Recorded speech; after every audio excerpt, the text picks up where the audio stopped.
बहुत बहुत स्वागत है आपका। और शुरुआत एक बड़ी खबर के साथ करेंगे। ये खबर प्रशासनिक व्यवस्था से जुड़ी हुई है। मध्य प्रदेश के मुख्य सचिव यानी प्रशासनिक मुखिया, इसे लेकर आज हो सकता है फैसला। आज है 29 तारीख, 30 तारीख तक बैस साहब का कार्यकाल है। सीएम शिवराज सिंह चौहान दिल्ली के दौरे पर थे सोमवार को।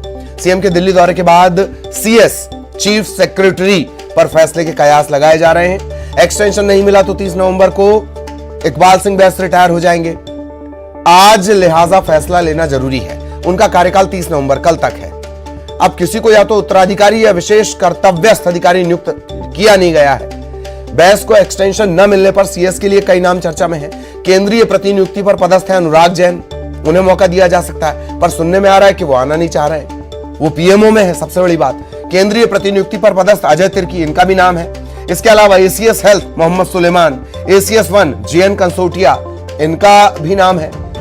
सीएस का कोई अन्य चौंकाने वाला नाम भी सामने आ सकता है।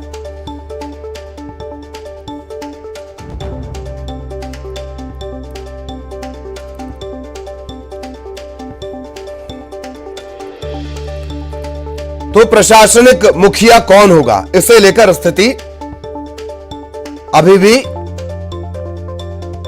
साफ नहीं हुई है। अलग अलग बातें हैं। हालांकि एक्सटेंशन की बात की जाए तो इससे पहले कई जो मुख्य सचिव रहे हैं उन्हें एक्सटेंशन मिला है। आर परशुराम उसमें शामिल हैं। तो यही एक बड़ा सवाल है कि एक्सटेंशन मिलेगा बैस साहब को या फिर कोई नया नाम आएगा। इस तरह की तमाम बातें कही जा रही हैं। सुधीर दीक्षित साहब न्यूज एडिटर, वो इस वक्त हमारे साथ जुड़े हुए हैं। सुधीर जी, प्रशासनिक मुखिया, कल तक का वक्त, इन सबके बीच दौरे, तमाम तरह के नाम, पर इकबाल सिंह बैस साहब का जो कार्यकाल वो उनकी सख्ती और प्रशासनिक कसावट के लिए भी, परफॉर्मेंस के लिए भी जाना जाता है। इन सब के बीच क्या उम्मीद? देखिए, बिल्कुल चुनावी साल में ये बहुत महत्वपूर्ण हो जाता है कि जो प्रदेश का प्रशासनिक मुखिया है उसको लेकर क्या फैसला होगा। कल 30 नवंबर है। इकबाल सिंह बैस जो मौजूदा मुख्य सचिव है वो 30 नवंबर को उनको रिटायरमेंट का दिन है, लेकिन अभी तक नए मुख्य सचिव को लेकर या उनके एक्सटेंशन को लेकर किसी भी तरह की जो परिस्थिति है वो साफ नहीं हो पाई है। हालांकि मुख्यमंत्री शिवराज सिंह चौहान कल जब दिल्ली दौरे पर गए थे तो वहां ये कहा जा रहा था कि प्रधानमंत्री नरेंद्र मोदी से मुलाकात करने के बाद मध्य प्रदेश के जो मुख्य सचिव इकबाल सिंह बैस के एक्सटेंशन को लेकर या फिर नए मुख्य सचिव को लेकर कोई फैसला सोमवार को हो सकता है। हालांकि सोमवार को इसको लेकर कोई अपडेट आया नहीं है, लेकिन आज ये कहा जा रहा है कि आज इस पर कोई ना कोई फैसला होने की उम्मीद है कि इकबाल सिंह बैस को एक्सटेंशन मिलेगा या नहीं मिलेगा। लेकिन इसको लेकर भी 2-3 तरह की जो परिस्थितियां हैं वो पैदा हो रही, 2-3 तरह के जो अनुमान है वो लगाए जा रहे हैं। इसके पहले दिवाली के वक्त एक महत्वपूर्ण जो डेवलपमेंट इस दिशा में हुआ था, मुख्यमंत्री शिवराज सिंह चौहान ने 1990 बैच के आईएएस अधिकारी अनुराग जैन से मुलाकात की थी। अनुराग जैन फिलहाल केंद्रीय प्रतिनियुक्ति पर है और पीएमओ में पदस्थ है, तो उनका नाम दौड़ में सबसे आगे आया जा रहा था। तो हालांकि इस बारे में जो सूत्रों के हवाले से खबरें आ रही है तो प्रधानमंत्री कार्यालय अनुराग जैन को रिलीव करने को लेकर शायद सहमत नहीं हो पा रहा है। तो ऐसी परिस्थिति में 2-3 नाम और आ रहे थे। हालांकि इकबाल सिंह बैस की अगर हम बात करते हैं तो एक सूत्रों के हवाले से या जो कुछ अधिकारियों से जब हमारी बात होती है तो सीएम शिवराज ये चाहते हैं कि 2023 के चुनाव तक इकबाल सिंह बैस जो है वो बने रहे, क्योंकि सीएम के बहुत भरोसेमंद अधिकारियों में ये शुमार है। और बैस जुलाई 2013 में केंद्रीय प्रतिनियुक्ति पर संयुक्त सचिव लेवल पर दिल्ली में भी काम करके रह चुके हैं। उसके बाद 2014 में मुख्यमंत्री ने केंद्र सरकार से आग्रह करके इनको वापस बुलाया था और अपना प्रमुख सचिव बनाया था। उसके बाद 2020 में जब शिवराज सिंह दोबारा मुख्यमंत्री बने तो उस समय जो मुख्य सचिव एम गोपाल रेड्डी थे उनकी जगह पर 1985 बैच के आईएएस अफसर इकबाल सिंह बैस को मुख्य सचिव बनाया गया था। हालांकि जब इकबाल सिंह बैस को मुख्य सचिव बनाया गया तो 6 अधिकारी ऐसे थे जो मुख्य सचिव की दौड़ में इनसे सीनियर थे, तो उनकी जो वरिष्ठता थी उसको नजरअंदाज करके इनको बनाया जा रहा था। तो इसी से आप अंदाजा लगा सकते हैं कि इकबाल सिंह बैस प्रदेश के जो मुखिया है, प्रशासनिक मुखिया के तौर पर कितने मजबूत रहे और उनके जो काम थे उसको लेकर भी चर्चा ये चल रही है कि अगर उनको एक्सटेंशन मिलता है तो 6 महीने का जो एक्सटेंशन है वो नियमों के हिसाब से मिलता है। इसके पहले 3 बार ऐसा हो चुका है प्रदेश में, लेकिन अगर इनको एक्सटेंशन मिलता है तो जून 2023 तक का एक्सटेंशन मिलेगा। लेकिन जून 2023 में फिर से ये परिस्थिति अगर पैदा हो जाएगी, उस समय विधानसभा चुनाव में सिर्फ 5 महीनों का वक्त बचेगा, और उन 5 महीनों के दौरान अगर प्रदेश को फिर नया प्रशासनिक मुखिया मिलता है तो उसके लिए प्रदेश की परिस्थितियों को समझना या संभालना मुश्किल हो सकता है। तो यानी कहने कहीं इस मामले में ये उम्मीद लगाई जा सकती है कि या तो इकबाल सिंह बैस को एक्सटेंशन मिले, और एक्सटेंशन अगर इनको नहीं मिलता है तो उसके बाद अभी वीरा राणा जो IAS अधिकारी है वो सबसे सीनियर अधिकारी है और CM CS पद की सबसे प्रबल वो दावेदार है, और अगर उनको मुख्य सचिव बनाया जाता है तो निर्मला बूच के बाद वो दूसरी महिला CS बनेगी।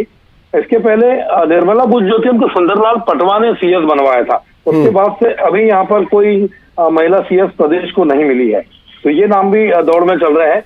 इसके बाद 1990 के बैच के वरिष्ठ IAS अधिकारी जो है उनके नाम यहाँ पर चल रहे हैं। ACS JN कटोरिया का नाम चल रहा है। केंद्रीय प्रतिनियुक्ति पर एक और अधिकारी है, उनका नाम यहाँ पर चल रहा है। तो ये भी अंदाजा लगाया जा रहा है कि ऐसा हो सकता है कि जो नाम चर्चाओं में इनके अलावा कोई चौंकाने वाला नाम CS पद के लिए सामने आ सकता है। लेकिन कुल मिलाकर प्रदेश में जो प्रशासनिक मुखिया की स्थिति है उसको लेकर सब कुछ चुनावी साल में बहुत महत्वपूर्ण हो जाता है कि फैसला क्या होगा। बिल्कुल बिल्कुल, बहुत बहुत शुक्रिया आपका जानकारी, बातचीत और विश्लेषण के लिए। और ये बेहद महत्वपूर्ण है। मुखिया और प्रशासनिक मुखिया की पटरी पूरे प्रदेश के लिए बहुत मायने रखती है। तमाम जो समीकरण बन रहे हैं वो सुधीर जी एक्सप्लेन कर रहे थे। और अब सीहोर से बड़ी खबर आपको बता दें, आज से बीजेपी पिछड़ा वर्ग मोर्चे का प्रशिक्षण वर्ग है। 2 दिवसीय प्रशिक्षण शिविर का आयोजन है। 2 दिन में कुल 12 सत्र होंगे। दूसरे दिन समापन सत्र में प्रदेश अध्यक्ष VD शर्मा मौजूद रहेंगे। कार्यकर्ताओं को पार्टी की रीति नीति के बारे में बताने के लिए हर साल यह आयोजन होता है। CM शिवराज सिंह आज बीजेपी OBC मोर्चा की बैठक में शामिल नहीं होंगे। CM शिवराज का पहले बैठक में शामिल होने का कार्यक्रम था, पर अब यह जानकारी मिल रही है कि वो इस बैठक में शामिल नहीं होंगे। और अब रीवा से बड़ी खबर, दोस्त को भेजी मौत की सेल्फी। युवक ने फांसी लगाने से पहले अपने दोस्त को फोटो भेजी और दोस्त ने जब मोबाइल देखा तब तक उस युवक की जान जा चुकी थी। फांसी पर लटक कर पहले युवक ने सेल्फी ली, फिर दोस्त को भेजी। बिजली विभाग में ये मृतक युवक जो है वो काम करता था। आला अधिकारी, पुलिस के जो आला अधिकारी वो मौके पर पहुंचे हुए हैं। अर्पित हमारे साथ जुड़े हुए हैं। बड़ा पेचीदा ये घटनाक्रम है। अर्पित, विस्तार से बताएं ये घटनाक्रम जरा।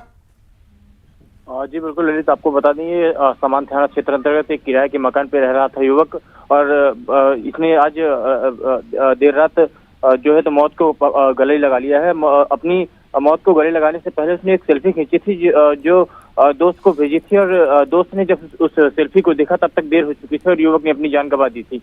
यहाँ पर बात अभी सामने आ रही है कि किसी बात को लेकर युवक काफी परेशान चल रहा था, जिसके कारण उसने खुदकुशी की है। और अभी फिलहाल घटना के जो मुख्य कारण है उस पर अभी खुलासा नहीं हो पाया है, लेकिन काफी परेशानी जो यहाँ परिजन है वो बता रहे हैं। जी चलिए, ये भी बड़ा पेचीदा है कि ये खुदकुशी है या सेल्फी है। कई सारे सवाल हैं जो पुलिस के लिए जिनका जवाब ढूंढना बहुत जरूरी है। बहुत बहुत शुक्रिया अर्पित आपका इस तमाम जानकारी के लिए।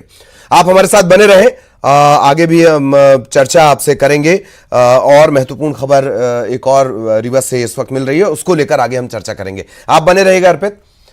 और अब कटनी का एक अपडेट दे दें। मणप्पुरम गोल्ड फाइनेंस ऑफिस में डकैती का यह मामला और बिहार के अपराधियों पर इसका आरोप है। बिहार के पटना समेत कई जिलों में छापे की कार्रवाई चल रही है। पटना और वैशाली में पुलिस की टीम दबिश दे रही है। पटना के पत्रकार नगर, कंकड़बाग, रामकृष्ण नगर थाना क्षेत्र में छापे की कार्रवाई हो रही है। एसपी रैंक के अधिकारियों के नेतृत्व में पटना एक टीम पहुंची हुई है। बताया जा रहा है कि जो मुख्य सरगना है ये बेउर की जेल में बंद है। उसी के इशारे पर इस पूरे लूटकांड को अंजाम दिया गया है। राजस्थान में 24 किलो सोने की डकैती हुई थी। मध्य प्रदेश में 16 किलो सोने की डकैती हुई थी। फिलहाल इस पूरे मामले में जांच चल रही है। पटना में कई जगहों पर दबिश दी जा रही है। यह जानकारी भी सामने आई है कि बिहार सोना लाने के बाद उसे नेपाल भेज दिया जाता था। बिहार के 1 दर्जन अपराधी इस मामले में शामिल बताए जा रहे हैं और इसमें से कई पटना के हैं। खबर देवास से। देवास के पत्ती बाजार में देर रात 2 पक्षों में मामूली बात पर मारपीट हो गई। मारपीट के दौरान दोनों पक्षों ने चूड़ियों की दुकान में तोड़फोड़ कर दी। सूचना पर पुलिस पहुंची और फिर हालात ये हो गए कि पुलिस को हल्का लाठीचार्ज तक करना पड़ा है। दोनों पक्षों के लोगों पर मारपीट का मामला दर्ज किया गया है।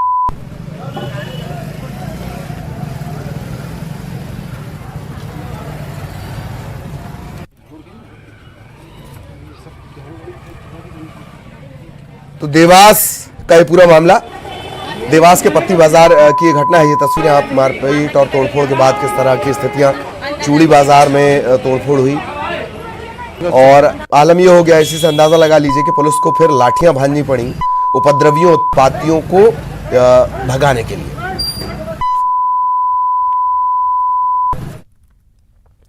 रीवा यातायात थाने में तैनात एएसआई का रेवांचल बस स्टैंड पर एक कंडक्टर के साथ विवाद का वीडियो वायरल हो रहा है। ये जो एएसआई है, ये वीडियो में गाली गलौज करते नजर आ रहे हैं। बस कंडक्टर की माने तो एएसआई फ्री में बस में सफर करते हैं। एक पुरानी रंजिश को लेकर बीच बाजार में ये गाली गलौज करने लगे और इसके बाद विवाद की स्थितियां बन गई। अर्पित लगातार हमारे साथ बने हुए हैं। अर्पित, ये पूरा घटनाक्रम रेवांचल बस स्टैंड का विस्तार से बताएं जरा। जी बिल्कुल ललित, आपको बता दें ये रेवांचल बस स्टैंड में पूरी घटना हुई है, जहां पर एक बस कंडक्टर है, उसके साथ यातायात के एएसआई हैं, वो अभद्रता पूर्वक बातचीत कर रहे हैं। यहाँ पर बात सामने आई है सबसे पहले कि किसी महिला को बस में चढ़ाने को लेकर पहले तो एएसआई साहब ने गाली गलौज की, जिस पर बाद में जो बस कंडक्टर था उसने ये भी बताया कि पुलिसकर्मी अक्सर बस में फ्री सफर करते हैं, और जिसको लेकर एएसआई गाली गलौज से उतारू हो गए। उन्होंने यह भी कहा कि वो अक्सर अपने डीएसपी को भी इस तरह की गाली गलौज देते रहते हैं, जिसके बाद ये बड़ा सवाल खुलकर सामने आया कि कोई भी पुलिसकर्मी अपने उच्च अधिकारियों से गाली गलौज से बात करे और जो आम नागरिक हैं उनसे भी इस तरह के गाली गलौज से बात करे, तो ये सवालों के घेरे पे है। जी चलिए, बहुत बहुत धन्यवाद अर्पित इस तमाम जानकारी के लिए। इस ऑडियो को एक बार फिर से समझने की कोशिश करिए। गाड़ी नहीं लगाया था, गाड़ी ऐसी करी, गाड़ी चलने लगी तो तुमने सामने क्यों लगा?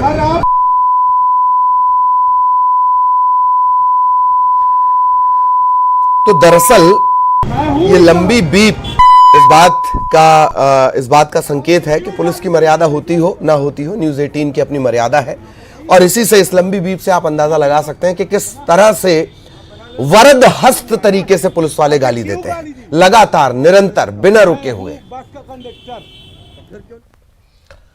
खबर जबलपुर से। जबलपुर में कुख्यात बदमाश ने कॉलोनी में एक बाइक को आग के हवाले कर दिया। पुलिस की माने तो शानू यादव एक कुख्यात बदमाश है। हत्या समेत तकरीबन 15 मामले इस पर दर्ज हैं।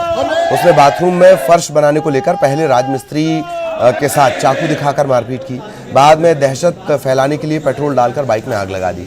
इसके बाद राजमिस्त्री और मजदूरों ने पुलिस में मामला दर्ज कराया है। फिलहाल शानू फरार है, पुलिस उसकी तलाश कर रही है। पेसा एक्ट लागू होने के बाद खरगोन के सिरवेल में आयोजित गौरव यात्रा में वन मंत्री विजय शाह ने कहा कि गांव का विकास चौपाल से ही होगा। ग्राम सभाओं को मिले अधिकार को बताते हुए उन्होंने कहा कि वनों का संग्रहण और बेचने का निर्धारण भी ग्राम सभा ही करेगी।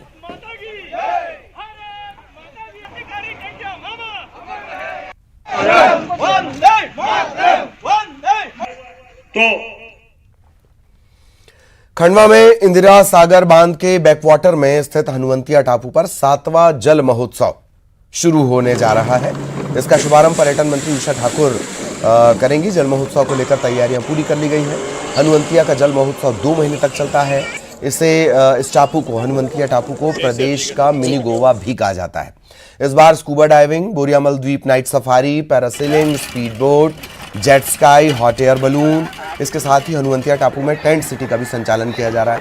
104 लग्जरी स्विस टेंट के साथ साथ कॉरपोरेट सम्मेलन के लिए एसी हॉल की सुविधा भी मिलेगी। हम लोग यहाँ ओमकालेश्वर महाकालेश्वर दर्शन के लिए आए हुए थे, तो हमें पता चला कि हनुवंतिया में जल महोत्सव हो रहा है, और इसके लिए यहाँ पर जो एक्टिविटीज़ हैं वो हमने ऑनलाइन चेक करी, तो एक मन बनाया कि घूमने चलते हैं। और यहाँ के फीलिंग बहुत अच्छी है, और चालू हुआ है तो कुछ चीज़ें चालू हो गई हैं, कुछ नहीं भी हुई हैं। तो बाकी हमने अभी जो राइड ली है, jet ski, motor boat, banana ride, ये सब बहुत अच्छी हैं, और स्टाफ कोऑपरेटिव है, और बाकी सब बहुत अच्छा है। आप आए हैं? हाँ, महाराष्ट्र औरंगाबाद से आए हैं एमपी घूमने के लिए। पहले महाकालेश्वर जाके आए और अभी यहाँ हनुवंतिया टापू देखने आए हैं। यहाँ सब व्यू वगैरह देख के तो बहुत बढ़िया लग रहा है, दिल एकदम खुश हो गया हनुवंतिया टापू देख के। क्या पढ़ा था, क्या पाया? हमने मतलब इंटरनेट पे देखा था हनुमंता टॉपिक के बारे में, लेकिन यहाँ पे आने के बाद उससे भी ज़्यादा अच्छा लग रहा है। मतलब दिल एकदम खुश हो गया हमारा यहाँ पे आके। अब वाटर राइड करेंगे हम जाके, मज़े ले लेंगे यहाँ के। और क्या क्या चाहते हैं आप यहाँ होना चाहिए? यहाँ तो वैसे सब कुछ बढ़िया ही है, और कुछ हो सकता है इसमें, मतलब वाटर राइड में, और कुछ नहीं तो फिर यहाँ गार्डन में और कुछ सुविधा है तो और बढ़िया हो जाएगा। नर्मदापुरम के सतपुड़ा टाइगर रिजर्व में जंगल सफारी के दौरान एक दुर्लभ तस्वीर सामने आई है। जंगल सफारी के दौरान एक टाइगर जिप्सी के सामने आ गया। इतने नजदीक से टाइगर को देखकर पर्यटक रोमांचित हो गए। इसके बाद टाइगर जिप्सी के पास आने लगा तो जिप्सी को चालक यानी ड्राइवर कई मीटर पीछे ले गया। सतपुड़ा टाइगर रिजर्व में जंगल सफारी आए पर्यटकों को चूरना रेंज और मढ़ई इलाके में रेंज में टाइगर का दीदार हो रहा है।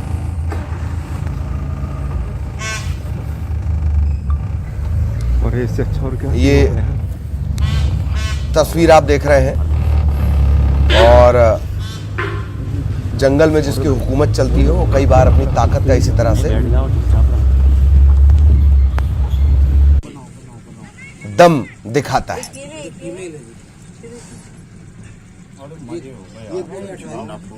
एक और यहीं कहीं पड़ा था। और भोपाल से बड़ी खबर, मध्य प्रदेश में 5 दिसंबर से कड़ाके की ठंड पड़ सकती है। भोपाल में 13 साल बाद नवंबर में 10 डिग्री के नीचे तापमान आया है। 13 साल बाद 9.8 डिग्री सेल्सियस पहुंचा तापमान। हिमालय से आ रही उत्तरी हवाओं के चलते तापमान में गिरावट आई है। इजरायली फिल्मकार हैं नदाव लेपिड। इन्होंने गोवा में आयोजित 53वें फिल्म फेस्टिवल समारोह के दौरान फिल्म द कश्मीर फाइल्स को अश्लील, वल्गर और प्रोपेगेंडा फिल्म बताया है। इस बयान पर अभिनेता अनुपम खेर ने कड़ा विरोध जताया। अनुपम खेर ने कहा कि भगवान उन्हें सद्बुद्धि दे। अगर होलोकॉस्ट सही है तो कश्मीरी पंडितों का एक्सोडस भी सही है। अनुपम खेर ने कहा कि इसके बाद टूल किट गैंग सक्रिय हो गया। ऐसा लगता है कि ये प्री प्लान था। अनुपम खेर ने बयान पर विरोध जताते हुए कहा कि हजारों लाखों लोगों की त्रासदी का इस्तेमाल अपने ध्येय के लिए ना करें। अगर हॉलोकॉस्ट सही है तो कश्मीरी पंडितों का एक्सोडस भी सही है। ये एक प्री प्लान मुझे लगता है, मैं जितना ज़्यादा जानता नहीं, ऐसा प्री प्लान लगता है कि प्लानिंग किया गया है। बिकॉज उसके बाद इमीडिएटली टूल किट गैंग जो है वो सक्रिय हो गया, और मुझे एक्सपेक्ट नहीं कर रहा था आप लोग यहाँ होंगे, because but it's shameful for him to make a statement like this. और स्टेटमेंट बहुत गलत दिया है, लेकिन फिर but from a community who have suffered Holocaust, Jews have suffered Holocaust, and he comes from that community, and for him to sort of make a statement like this, he has also pained those people who have जो इस त्रासदी के शिकार हुए आज से बहुत साल पहले। और इसी के साथ इस बुलेटिन में इतना ही।